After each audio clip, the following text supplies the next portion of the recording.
지난주에는 하나님의 생각이라는 제목으로 말씀을 드렸습니다. 하나님은 어떤 생각을 가지고 있다 했습니까? 우리들에게 재앙을 줄 생각은 전혀 없고 단지 평안을 주고 희망을 주고 소망을 주고 싶다고 했습니다. 그것이 우리들에 대한 하나님의 생각이라 했습니다. 재앙을 주지 않고 평안과 소망을 주고 싶다. 그러면 오늘은 하나님이 어떻게 말씀하실까요? 내가 너희들한테 요구한 하고 싶은 것이 있다. 내한테 이렇게 좀 해달라 하는 하나님의 요구가 있습니다. 무엇을 요구하실까? 오늘 그 말씀을 통하여 하나님의 은혜를 받기를 원합니다. 오늘 말씀의 제목이 뭐라고요? 하나님의 요구입니다. 요즘 텔레비전에 가장 인기 있는 프로가 뭔지 압니까? 두 가지라요. 요리하는 거, 그리고 여행하는 거. 얼마나 요리 프로가 많이 나오든지 대통령이 그걸 금지하라고 할 정도로 텔레비전에 요리가 프로가 많이 나와요. 여행 프로가 많이 나와요. 그만큼 사람들이 요리와 여행에 관심이 많다 그 말입니다. 그래서 명절만 되면 사람들이 서로 다투는 것처럼 세계 여행을 많이 떠납니다. 그래서 아주 멋진 곳을 여행하고는 감동을 너무 많이 받아가지고 가만히 있을 수가 없어서 받았던 감동을 사진을 찍어서 혹은 글을 써서 막 동영상으로 올리기도 합니다. 맛집도 마찬가지라요. 아주 맛있는 음식점에 가가지고 정말 맛있는 음식을 먹고 난 다음에는 또 감동을 받아가지고 사진도 찍고 글도 찍어서 써서 막 SNS로 올립니다. 오늘 세대가 그런 세대입니다. 아주 특별하고도 감동적인 사실 앞에서는 전혀 침묵할 수가 없다는 것입니다. 정말 멋진 곳이더라. 정말로 맛이 좋더라. 정말로 훌륭하더라. 이렇게 말을 하지 않을 수 없는 것입니다. 이와 같이 놀랍고 감동적인 사실 앞에서는 감동을 하게 되고 반응을 하게 되는 것입니다. 이와 마찬가지로 하나님을 만난 사람들, 하나님을 깊이 알게 된 사람들도 이와 똑같다는 것입니다. 하나님의 놀라운 사랑과 놀라운 은혜를 깨닫게 되면 하나님을 기뻐하지 않을 수 없다는 것입니다. 하나님을 자랑하지 않을 수 없고 하나님을 사랑하지 않을 수 없고 또 하나님을 위하여 열심을 갖지 않을 수 없다는 것입니다. 그러므로 시편 기자는 하나님을 만나서 하나님의 은혜를 체험하고는 이렇게 말합니다. 여호와 하나님이 내게 주신 그 모든 은혜를 내가 무엇으로 보답할 수 있을까? 그렇게 말합니다. 선지자인 미가도 하나님을 알고는 그 하나님을 뭐라고 불렀느냐? 높으신 하나님이라고 불렀어요. 높으신 하나님. 여러분, 높으신 하나님이라 할 때 그 뜻이 무슨 뜻입니까? 높은 곳에 계신 하나님이라는 뜻이겠지요. 그런데 그 뜻만 아닙니다. 모든 면에서 가장 높으신 분이라는 뜻입니다. 그런 하나님을 알고 그분의 크심과 높으심을 아는 것처럼 우리에게 더 크고 더 복된 일은 없는 것입니다. 하나님을 아는 것이 가장 큰 복입니다. 여러분, 진통제가 얼마나 좋은지 알지요? 진통제를 발견한 뒤로는 아무런 고통이 없이 수술도 하고 생명을 지키게 되었습니다. 여러분, 진통제 없이 수술해봐요. 죽어요. 진통제가 없이 수술 받으면 죽는다니까요. 그러므로 그런 진통제를 발견한 것은 의학계에서 가장 위대한 발견이라고 말합니다. 그런 귀한 진통제를 발견한 사람이 누군지 압니까? 에딘버러 대학의 제임스 심퍼슨이라는 이름을 가진 교수였습니다. 그 교수님한테 한 학생이 질문을 했습니다. 교수님의 인생에 가장 뜻깊은 발견은 무엇이었습니까? 물었어요. 그때 아마 학생은 기대했겠지요. 진통제를 발견한 것이다. 기대하고 물었겠죠. 그런데 그 교수는 전혀 뜻밖의 다른 대답을 하더란 거라요. 뭐라고 하느냐? 내가 발견한 가장 뜻깊은 발견은 내가 죄인이라는 사실이었다. 그리고 예수님이 나의 구세주라는 사실이었다. 그렇게 대답을 하는 거예요. 우리 사람한테 있어서 가장 위대한 발견은 바로 하나님을 발견한 것입니다. 왜냐하면 그 하나님 안에 영원한 생명이 있기 때문입니다. 그 하나님 안에 영원한 행복의 천국이 있기 때문입니다.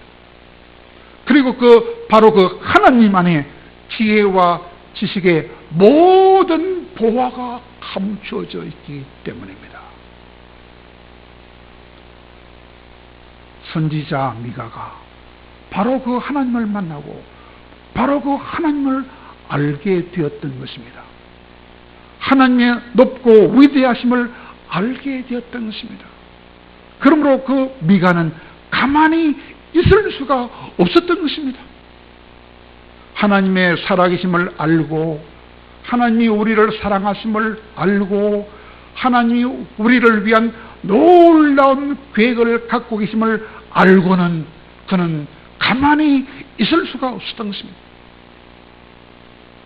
사랑하는 여러분, 어떤 사람이 나에게 아주 작은 호의나 친절만 베풀어도 내가 사람이라면 가만히 있을 수가 없어요. 그런데 가장 높은 하나님의 사랑을 알게 되면 어찌 우리가 가만히 있을 수 있겠습니까? 미가 선지자가 바로 그런 상황을 만났습니다. 그가 하나님을 알게 되자 그의 마음이 높으신 하나님께로 향하게 되었습니다. 그래서 그는 그 하나님께 감사하면서 그 하나님을 기뻐하면서 그 하나님을 높여드리는 자리로 나가게 되었습니다. 하나님을 높여드리는 자리가 무슨 자리입니까? 바로 예배하는 자리입니다. 예배하는 자리로 나아가면서 그는 고민을 하게 되었습니다. 어떻게 하면 하나님을 가장 기쁘게 해드릴 수 있을까? 라고 그는 고민을 하게 되었던 것입니다. 어떻게 예배하면 하나님을 가장 기쁘게 해드릴까? 고민을 하게 되었던 것입니다. 그래서 그는 맨 먼저 예배를 통해서 하나님을 기쁘시게 해드리기로 마음을 먹었습니다. 왜냐하면 예배처럼 하나님을 기쁘게 하는 일이 없기 때문입니다. 예배할 때 하나님이 가장 기뻐해요. 자식들이 부모님한테 찾아와서 큰절하면서 아버지 제가 왔습니다 하고 정성껏 선물을 가져서 아버지 어머니 앞에 큰절할 때 부모가 가장 기뻐하는 것처럼 우리가 온갖 정성을 다하여 예물을 준비하여 하나님 앞에 예배할 때 하나님이 가장 기뻐하시기 때문에 하나님을 가장 기쁘게 하는 것은 바로 예배인 것입니다. 그러므로 하나님은 지금도 나에게 와서 예배하는 자가 없느냐라고 예배하는 자를 찾고 계시기 때문입니다. 그러므로 미가는 하나님을 기쁘시게 하기 위하여 예배하는 자리에 나왔으며 어떤 예물을 드릴까? 예물을 생각하게 되었던 것입니다. 그렇습니다. 하나님은 예물을 기쁘게 받으시고 놀라운 복을 주시는 분이시기 때문입니다. 여러분, 하나님은 솔로몬이 1000번째 예물을 드렸을 때에 대단히 기뻐했습니다. 그래서 말씀하셨습니다. 솔로몬아, 참 고맙다. 내가 너에게 무엇을 줄까? 무엇이든지 다 요구하라. 다 주겠다고 말씀하셨습니다. 얼마나 예물을 받고 기뻐하셨는지. 무엇이든지 요구하라. 다 주겠다라고 하셨어요. 그래서 미가도 높으신 하나님 앞에 나아가면서 무엇을 드릴까? 얼마나 드릴까라고 고민을 했던 것입니다. 하나님께 감사하는 마음으로 내가 1년 된 송아지를 드릴까? 아니면 솔로몬이 드렸던 것처럼 내가 1000번째를 드릴까? 아니면 많은 강줄기를 채울 수 있는 많은 기름을 드릴까? 그는 고민을 하게 되었던 것입니다. 만약에 하나님께서 예물을 기뻐하신다면 한 마리보다 2마리를 더 좋아하시지 않을까? 2마리보다는 3마리를 더 기뻐하지 않을까? 그러므로 천천만 마리의 수양을 드리고 수많은 강물을 채울 수 있을 만큼 많은 기름을 제물로 드리면 어떨까라고 고민을 하게 되었습니다. 그렇게 고민하다가 미가는 한 걸음 더 앞으로 나갔습니다. 한 걸음 더 앞으로 나가서 이런 생각을 했습니다. 하나님을 더욱더 기쁘게 해드리기 위해서는 더 거룩한 제물을 드리면 어떨까? 라고 생각했습니다. 그래서 자신의 영혼의 죄를 없애기 위해서는 내 아들 중에 가장 큰 아들을 제물로 바치면 어떨까? 그런 생각까지 하게 되었습니다. 정집사님, 하나님 위하여 아들 둘이 있지요. 큰 아들을 제물로 바칠까? 그 정도로 생각해 본 적 있습니까? 미가는 그렇게 생각했어요. 왜냐하면 이스라엘 백성들은 자기 죄를 용서받기 위하여 제물을 드려야 했습니다. 양이나 염소나 송아지를 드려야 했습니다. 그런데 그 당시에 그 주변 나라에서는 그들이 믿는 신을 기쁘게 하기 위해서는 자기 자식들을 제물로 드리는 사람들도 있었어요. 나도 그렇게 할까? 그래서 그런 고민을 했던 것입니다. 내 같으면 하나님께 요셉이를 드릴까? 성전을 드릴까? 산채로 불을 태워서 드릴까? 그런 생각까지 했다 그 말입니다. 얼마나 하나님을 사랑했길래. 그렇게 고민하고 있을 때에 하나님은 그에게 더 귀한 것을 깨닫게 해 주셨습니다. 그것은 그에게 재물보다도 훨씬 더 중요한 것이 있음을 깨닫게 해 주신 것입니다. 하나님은 재물도 기뻐하시지만 그 재물보다도 더 기뻐하는 것이 있다는 것을 깨닫게 해 주신 것입니다. 그것이 무엇이겠습니까? 시편 51편 16절과 17절에 보면 그 하나님의 대답이 나와 있습니다. 주께서는 제사를 기뻐하지 아니하시나니 그렇지 아니하면 내가 제물을 드렸을 것이다. 하나님이 더 좋아하는 게 있어요. 그것이 뭐냐? 하나님께서 요구하시는 제물은 상한 마음이다. 상한 심령이다. 하나님, 내가 이런 죄를 지었습니다. 이 죄를 다 뽑아 주시옵소서. 내 마음을 깨끗하게 하시고 내 마음을 하나님께 다 드리게 하여 주시옵소서. 그 말이에요. 상하고 통해하는 마음을 하나님은 더 기뻐하신다는 것입니다. 내 죄를 깨닫고 내 죄를 다 없애고 싶어하는 그 마음을 더 기뻐하신다는 것입니다. 그러므로 제물되게 하는 것은 양이나 염소나 송아지나 심지어 자기 자식이 아니고 제물을 드리는 그 마음이라는 것입니다. 그러므로 하나님은 아벨의 제물은 받으셨지만 카인의 제물은 받지 않았습니다. 왜 그렇습니까? 아벨의 제물에는 그 마음이 담겨 있었습니다. 다시는 죄를 짓지 않겠습니다 하는 마음이 담겨 있었습니다. 하나님만 사랑하겠습니다 하는 그 마음이 담겨 있었습니다. 그러나 카인의 제물에는 그런 마음이 담겨 있지 않았기 때문에 소도 양도 다 거절하고 말았습니다. 마음이 없는 제물은 소도 양도 다 귀찮다는 것입니다. 그러므로 미가는 하나님이 기뻐하시고 하나님이 요구하시는 것이 무엇인지를 그는 깨달았다고 말입니다. 오늘 답이 바로 그 답입니다. 미가서 6장 8절이 그 답입니다. 사람아, 하나님께서 선한 것이 무엇임을 내게 보이신다니. 선한 것이 무슨 말입니까? 가장 기뻐하는 예물이 있다고 하나님이 보여주셨나니 그것은 세 가지다. 하나님이 내게 구하는 것은 첫째로 정의를 행하는 것이다. 두 번째는 인자를 사랑하는 것이다. 세 번째는 겸손하게 하나님과 함께하는 것이 아니냐. 그렇게 답을 알려주고 있습니다. 여러분, 먼저 정의를 행하라고 요구하십니다. 하나님의 요구, 첫째는 정의를 행하라라는 것입니다. 여러분, 정의가 무엇입니까? 불법을 행하지 않는 것입니다.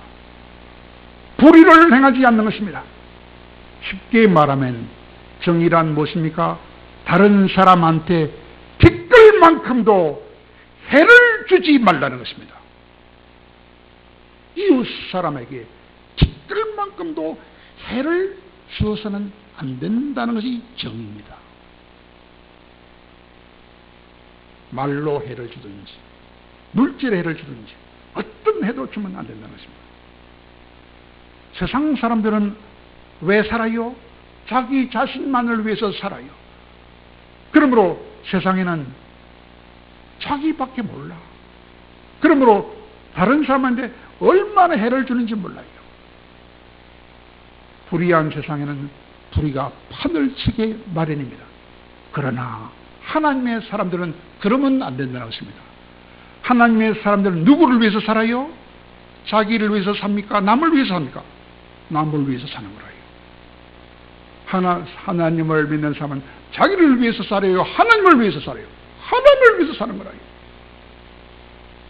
신자들은 자기 자신을 위해서 사는 사람이 아닙니다. 신자들은 주님을 위해서 살고 남을 위해서 사는 사람들입니다. 그러므로 다른 사람에게 티끌만큼도 죄를 주면 해를 끼치면 안 됩니다. 티끌만큼도 불의와 불법을 행하면 안 된다는 것이 바로 정의를 행하라는 것입니다. 그런데 정작 하나님을 잘 믿는다고 하는 이스라엘 사람들은 그렇게 살지 않았습니다. 정직하게 살지 않았습니다. 올바르게 살지 않았습니다. 정의로운 삶을 살지 않았습니다. 그들은 온갖 불의를 행하며 약한 자들을 압제하며 서로 속이면서 온갖 거짓말을 하며 불의와 불법을 행했습니다. 그러므로 하나님은 그들에게 정의를 행하라라고 요구하신 것입니다. 우리에게도 마찬가지입니다. 다른 사람에게 티끌만큼도 해를 끼치지 말라는 것입니다. 두 번째로는 인자를 사랑하라고 하십니다. 인자를 사랑하라고 요구하십니다. 여러분, 인자가 무엇입니까? 인자는 은혜나 사랑이나 긍휼과 비슷한 뜻입니다. 인자가 무엇입니까? 우리의 도움이 필요한 사람에게 친절을 베푸는 것입니다. 아픔과 슬픔을 함께 하는 것입니다. 그것이 인자입니다. 미국의 지미 카터 대통령 알지요? 그 지미 카터 대통령은 별로 인기가 없는 대통령이었습니다. 왜? 정치를 잘 못했습니다. 그래서 좋은 평가를 받지 못했습니다. 그러므로 대통령에 다시 재선에 출마했지만은 재선에서 떨어지고 말았습니다. 그런데 그분은 재임 때보다는 퇴임한 다음에 더 인정받고 더 칭찬을 받는 사람이 되었습니다. 지금도 미국에 분쟁이 일어나거나 어려움이 있을 때는 특사로 파송되는 분이 바로 지미 카터입니다. 왜 그럴까요? 그는 퇴임한 다음에 가난한 이웃 사람들, 어려운 사람들을 위하여 자원봉사하는 그 인자를 행했기 때문입니다. 특별히 집이 없는 사람들에게 집을 지어주는 일에 앞장을 서는 인자를 행했기 때문입니다. 그러므로 2002년에는 노벨 평화상도 받았고 마침내는 미국 사람이 아니라 온 세상 사람들이 다 존경하는 그런 대통령이 되었습니다. 근데 그분이 대통령이 되었을 때 취임 선서를 할 때에 성경책에 손을 얹고 선서하지 않습니까? 그때 성경에 손을 얹고 선서한 말씀이 바로 어떤 말씀이냐? 오늘 본문 미가서 6장 8절 말씀에 손을 얹고 선서했습니다. 오늘 읽은 미가서 6장 8절 말씀이 그의 좌우명이 되었습니다. 그러므로 하나님은 우리에게 너희들도 인자를 사랑하라. 너희의 도움이 필요한 사람에게 도움을 주고 그들과 슬픔을 함께, 아픔을 함께 나누어라 라고 요구하고 계신 것입니다. 그러므로 오늘 성은이한테 여러분 많은 위로를 해줘야 됩니다. 마지막 세 번째는 겸손하게 하나님과 함께 하라고 요구하고 계십니다. 여러분, 겸손이 무엇입니까? 크신 창조주 되시는 하나님 앞에서 작은 피조물인 내 자신을 잘 아는 것이 겸손입니다. 하나님은 크고 위대한 창조주시지만 나는 보잘것없는 피조물이라는 것을 잘 아는 것이 겸손입니다. 자기의 정체성을 똑바로 아는 것이 겸손입니다. 거기에 합당하게 살아가는 것이 겸손입니다. 하나님의 절대적인 주권 앞에서 온전히 머리를 숙이고 자신의 어리석음과 무지함과 교만함을 버리고 천진난만한 어린아이들처럼 순전하고 순수한 마음으로 하나님께 말씀에 순종하는 것을 겸손이라고 하는 것입니다. 하나님은 그런 겸손한 사람을 가까이 해주시고 그런 겸손한 사람에게 은혜를 베풀어 주시기 때문입니다. 하나님은 겸손한 사람을 가까이 하시고 교만한 사람을 물리친다 했습니다. 겸손한 사람들과 함께 해주시는 분이십니다. 크고 위대하신 하나님이 겸손한 사람과 함께 주신다니 얼마나 감사한 일입니까? 우리는 하나님과 함께 할 수 없는 존재였습니다. 우리는 약하고 비천하고 죄인들이었습니다. 그래서 크고 높고 위대하며 거룩하신 하나님과 도저히 함께 할 수 없는 존재였습니다. 그러나 하나님이 그런 우리와 기꺼이 함께 해주시고 또 그것이 하나님의 최고의 기쁨이 된다고 하시니 얼마나 황송합니까? 뿐만 아니라 소나 양이나 소와 같은 재물을 받기보다는 겸손하게 하나님께 순종하는 것을 더 기뻐하신다 하시니 얼마나 감사한 일입니까? 그렇습니다.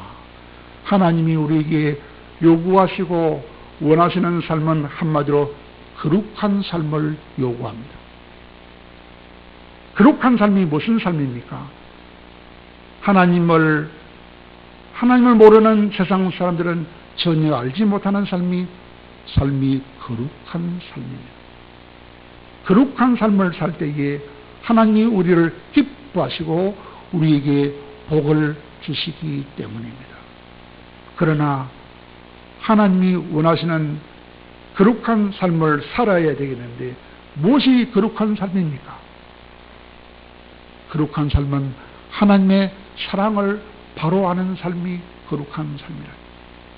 하나님을 기쁘시게 해드리는 삶이 거룩한 삶이라. 그리고 항상 하나님 앞에서 예배하는 삶을 사는 것이 거룩한 삶입니다. 그런데 예배를 드릴 때 제물도 중요하지만 그 제물보다 더 중요한 것이 오늘 세 가지 있다고 말씀했습니다. 그것이 오늘의 말씀의 핵심입니다.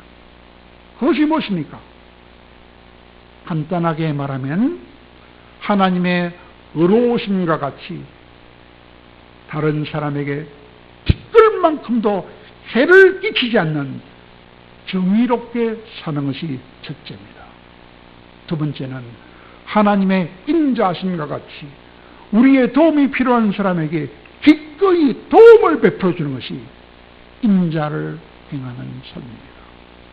마지막 세 번째로 피조물이며 용서받은 죄인인 우리들이 창조주 되신 하나님 앞에 그 하나님의 절대 주권 앞에 겸손하게 무릎 꿇고 그분의 말씀을 따라 그분과 함께 손잡고 동행하는 삶이 세 번째 마지막 하나님의 우리에 대한 요구라는 것입니다. 사랑하는 여러분, 하나님이 우리로부터 받기를 원하시는 삶은 어떤 삶일까요? 한순간의 헌신이나 봉사가 아니고 단 하루 만에 예배나 예물도 아닙니다.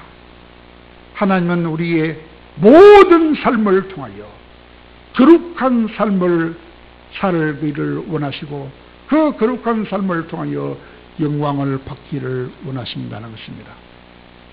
그러므로 우리의 어떤 삶도 어떤 일도 어떤 순간도 의미가 없는 것은 없다는 것입니다.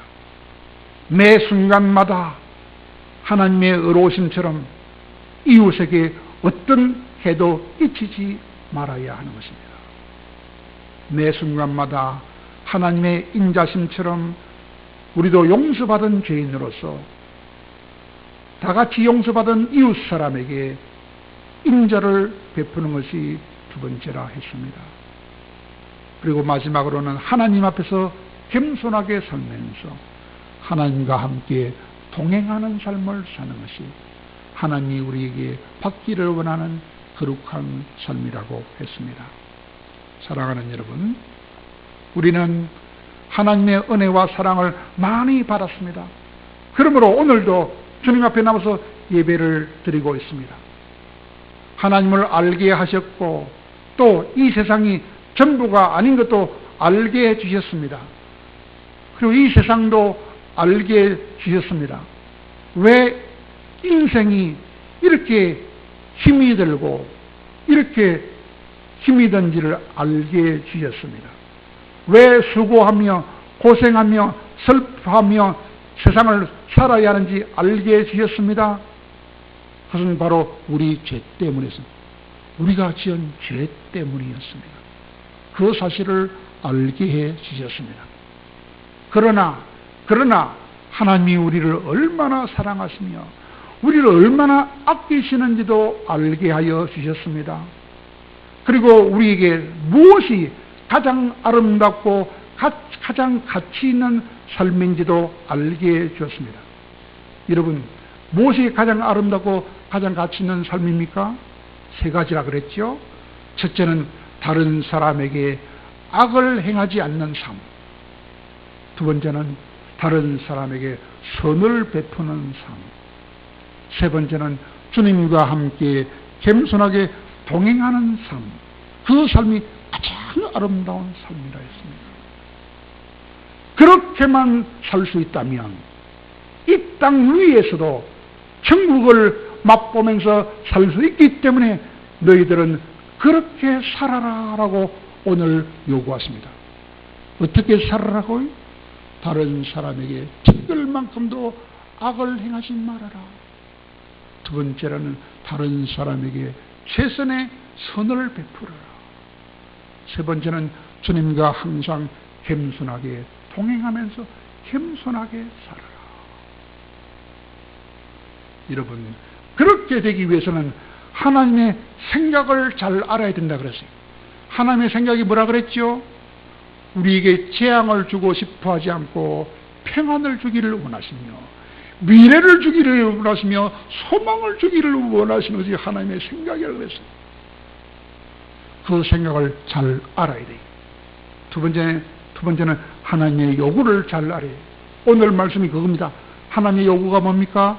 다른 사람에게 뭐 하지 마라? 해를 끼치지 말아라.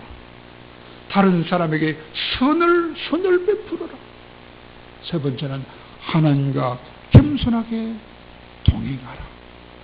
하나님의 절대 주권을 인정하면서 무릎 꿇고 순종하며 겸손하게 동행하라. 그것이 하나님의 요구입니다. 그 하나님의 생각과 하나님의 요구를 잘 알고 또한 그것을 실천할 수 있는 능력을 길러나가고 능력을 강화시켜 나갈 수 있어야 하는 것입니다.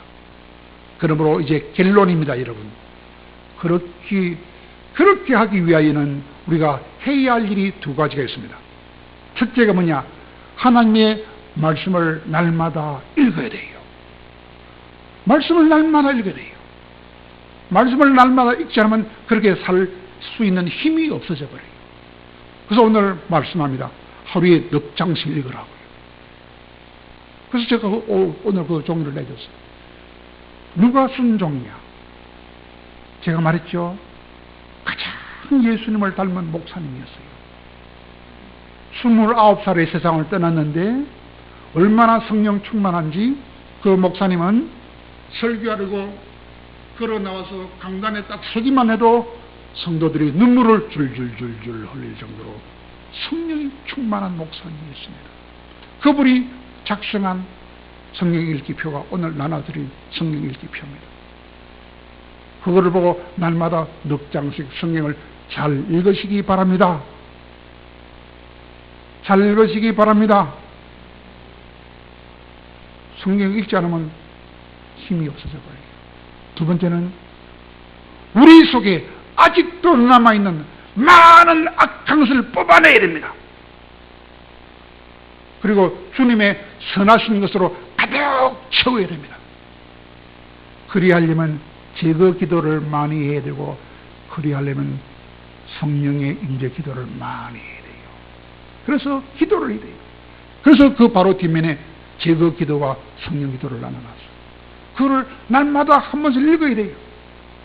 날마다 기도하시겠습니까? 제거 기도하시고 성령 기도 하겠습니까? 그리해야 그렇게 살 수 있습니다. 그리하여 하나님의 생각을 아시고 하나님의 요구를 잘 알아서 날마다 성경을 읽고 날마다 기도하기에 힘을 써서 그런 삶을 실천할 수 있는 복된 삶을 살아갈 수 있는 우리 모든 전원교회 성도들이 되기를 간절히 축원합니다.